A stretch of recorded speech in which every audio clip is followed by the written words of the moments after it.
Кара Суу районунда мамлекеттин карамагындагы жер тилкелер жеке менчикке мыйзамсыз берилгени аныкталды. Бул тууралуу Ички иштер министрлигинен билдиришти. Тергөөнүн жүрүшүндө маалым болгондой, Жаран МС 2014-жылдан азыркы күнгө чейин Кара Суу районунун Сабай айыл өкмөтүнүн жана Жер ресурстар мамлекеттик агенттигинин Кара Суу райондук филиалынын кызматкерлери жана жеке тараптар менен биргеликте материалдык кызыкчылыктарды көздөп кылмыштуу пландарын негиздешкен.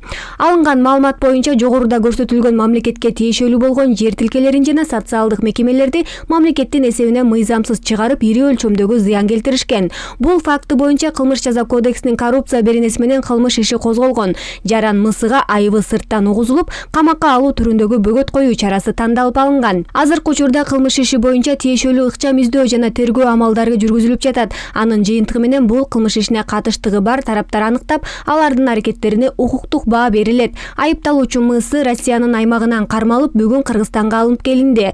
Белгилей кетсек, айыпталуучу мурда соттолгон жана башка дагы кылмыш иштерди жасоого шектелүүдө. Эскерте кетсек, күн мурун жалпыга маалымдоо каражаттарында Райымбек Матраимовдун өкүл баласы Мунарбек Сайпединов Россияда кармалганы тууралуу маалымат чыккан.